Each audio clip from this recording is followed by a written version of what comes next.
नमस्कार मित्रांनो, शब्दस्पर्श या चॅनलवर तुमचं पुन्हा एकदा स्वागत. आजच्या कथेचं नाव आहे नदीकाठचा भास्कर. लेखन रुद्रद्रमन. कथा सुरू करण्याआधी जे कोणी या चॅनलवर पहिल्यांदा आले आहे त्यांनी पटकन चॅनलला सबस्क्राईब करून घ्या. चला तर मग वेळ न घालवता कथेला सुरुवात करूया. मी स्वभावाने अत्यंत मनमिळाऊ. कोणत्याही कार्यक्रमात गेलो की लोकांशी मैत्री करणे हा माझा छंदच. गप्पांची गाडी एकदा का रुळावर आली की त्याचे रूपांतर गूढ आणि थरारक विषयात कसे करायचे यात मी जणू PhDच केली आहे बघा. असाच एक किस्सा मी एका मित्राकडून ऐकला. जो किस्सा त्याच्याच गावात घडला होता. हा अनुभव मी ज्याच्याबरोबर घडला त्याच्याच शब्दात मांडतोय, तर ऐका. माझे नाव कुणाल. मी एका शेतकरी कुटुंबात जन्मलो. परिस्थिती बेताचीच. आई वडील, एक मोठी बहीण आणि मी असे आमचे छोटे कुटुंब. शेती ही मोजकीच, त्यामुळे तिच्यावर जेमतेम मीठ मिरचीचा प्रपंच होत असे आमचा. आई वडील जास्त करून दुसऱ्यांच्या शेतीवर कामाला जात होते, पण मला शिक्षणाची ओढ होती. फाटलेल्या पॅन्टवर ठिगळ लावून का होईना मी शाळेत जात होतो. मनात एक खात्री होती की शिक्षणाशिवाय हे दारिद्र्य संपणारच नाही, आणि ते उमजल्यामुळेच मी स्वतःला अभ्यासात झोकून दिलं.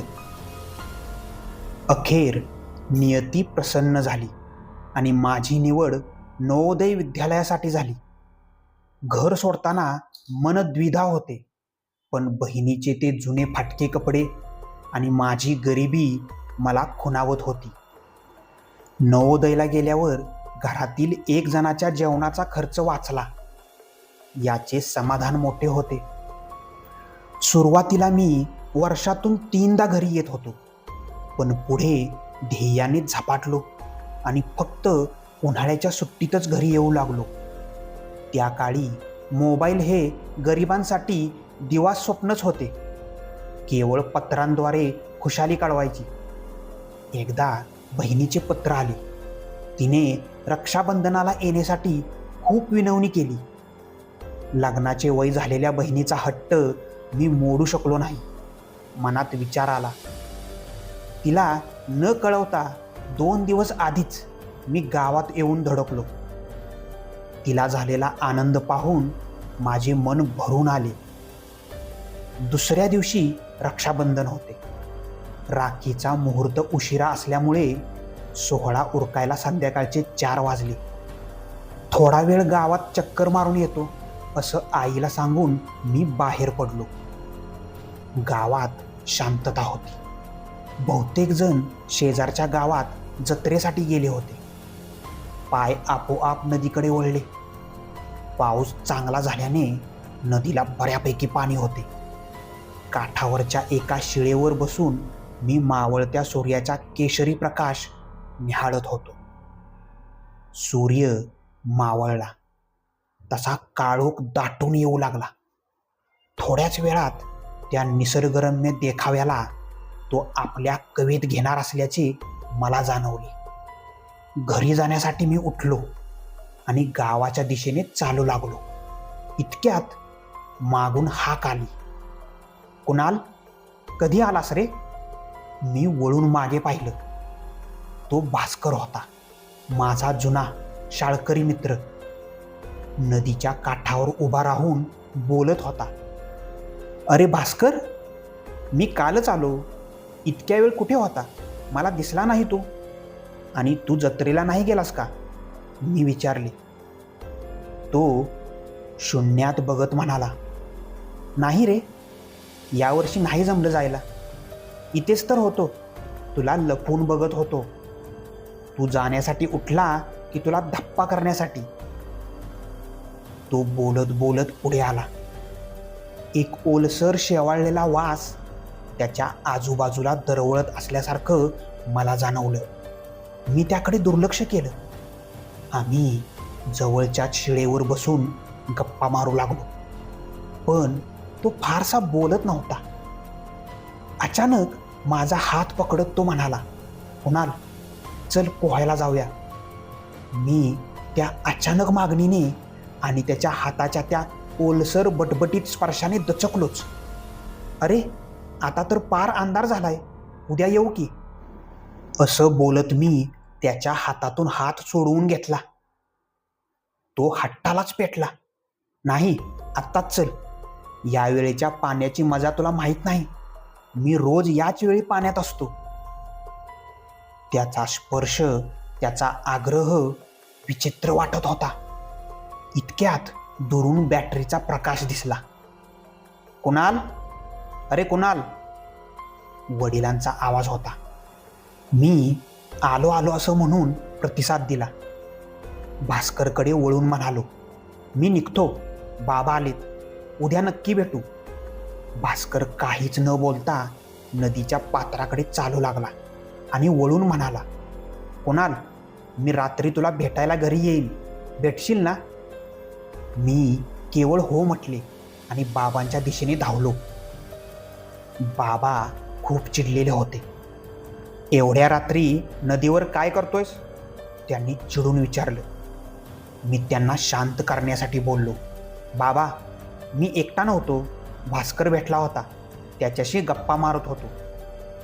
माझे बोलणे ऐकताच बाबांच्या हातातील बॅटरी क्षणभर थरथरली. त्यांनी माझ्याकडे एक कटाक्ष टाकला आणि म्हणाले, चल लवकर, घर गाठूया. घरी गेल्यावर वातावरणात एक विचित्र ताण होता. जेवताना बाबा एक शब्दही बोलले नाहीत. जेवण उरकून मी माझ्या खोलीत गेलो. थोड्या वेळाने बाबा आले आणि त्यांनी माझ्या खोलीच्या खिडक्या आणि दरवाजा लावून घेतला. खिडकी अजिबात उघडू नकोस, असा सज्जड दम देऊन ते निघून गेले. मध्यरात्रीची वेळ झाली होती. घरातील सर्वजण झोपले होते. सगळीकडे स्मशान शांतता पसरली होती. तेवढ्यात अचानक खिडकीवर टक टक टक असा आवाज आला. मी खिडकीकडे बघितलं. कोणीतरी बाहेरून खिडकी हलवत होतं. मी घाबरून विचारलं, कोण आहे तिकडं? आवाज थांबला. मला वाटलं मांजर असेल. मी सावधपणे खिडकी उघडली. समोर पाहतो तर काय, अंधारात भास्कर उभा होता. त्याचे डोळे निर्जीव दिसत होते. चेहरा आणि केसावरून पाणी गळत होते, जसा तो नुकताच पाण्यात पोहून आला होता. तो म्हणाला, कुणाल, बाहेर ये ना, मला तुला काहीतरी दाखवायचं आहे. दरवाजा उघड. त्याच्या बोलण्यात एक अर्जव होता. मला त्याला निघून जा असं म्हणावेसे वाटत होते, पण नाही करू शकलो. मी त्याला मुख्य दरवाजापाशी यायला सांगितलं. मी हॉलमध्ये आलो आणि दरवाजाची कडी काढणार तोच मला जाणवलं की दरवाजाला तर आतून मोठे कुलूप लावले आहे. आता दरवाजावर टकटक करत बाहेर उभ्या भास्करने लवकर दरवाजा उघडण्याची विनवणी चालू केली. मी त्याला आतून लावलेल्या कुलूपविषयी सांगितलं.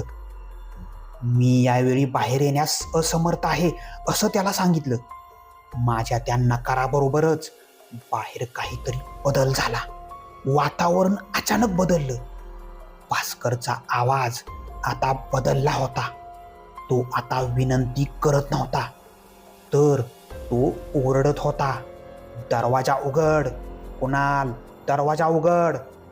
तो जोराने दरवाजावर धडका मारू लागला. त्याचा आवाज आता घोगरा आणि अमानवीय वाटू लागला. मी नकशिखांत घाबरलो आणि दरवाजापासून दूर जाऊ लागलो. मागे सरकताना माझा हात टेबलावरच्या ग्लासवर आदळला आणि तो काचेचा ग्लास जोरात जमिनीवर आपटून फुटला. त्याच्या आवाजाबरोबर बाबा मागच्या खोलीतून धावतच बाहेर आले. कुणाल, काय करतोयस इथं? ते जोरात ओरडले. बाबांचा आवाज ऐकताच बाहेरून दरवाजावर पडणाऱ्या धडका जागीच थांबल्या. सगळीकडं एक जीवघेणी शांतता पसरली. त्या घनघोर शांततेत एक जड पावलांचा आवाज घरापासून दूर जाताना ऐकू येत होता आणि त्या पाठोपाठ एक भयानक ध्वनी माझ्या कानात घुमला. वाचलास कुणाल, आज वाचलास. ते शब्द ऐकून माझा थरकाप उडाला होता. मी भिंतीला चिटकून थरथर कापत उभा होतो. बाबांनी मला जवळ घेतले आणि शांत केले. मी त्यांना सगळं सांगितलं. बाबा गंभीरपणे म्हणाले, कुणाल, जेव्हा तू संध्याकाळी भास्करचं नाव घेतलंस तेव्हाच काळजात धस्स झालं होतं. पण तुला घाबरवायचं नव्हतं म्हणून मी तेव्हा शांत राहिलो आणि रात्री दरवाजाला आतून कुलूप लावलं. भास्करविषयी अनेक प्रश्न माझ्या मनात रेंगाळू लागले होते. मी बाबांना विचारले, पण बाबा, भास्कर असा का वागत होता? बाबांनी माझ्या खांद्यावर हात ठेवला आणि थरथरत्या आवाजात म्हणाले, भास्कर 2 महिन्यापूर्वीच नदीत बुडून मेला होता. त्याचं प्रेत 3 दिवसांनी सापडलं होतं. हे ऐकून माझ्या पायाखालची जमीनच सरकली. बाबा पुढे सांगू लागले, त्याच्या मृत्यूनंतर त्याच्या घराशेजारी राहणारा विशाल सुद्धा गावात परतल्यावर दुसऱ्याच दिवशी नदीत मृतावस्थेत सापडला. तुला तर माहीतच आहे, विशाल पण बाहेर शिकायला होता. आज तो तुझ्यासाठी आला होता. हे सर्व ऐकून मला तर भोवळच यायची बाकी होती. त्या दिवशी माझ्या नशिबाने आणि बाबांच्या सतर्कतेने मला खऱ्या अर्थाने पुनर्जन्म मिळाला होता.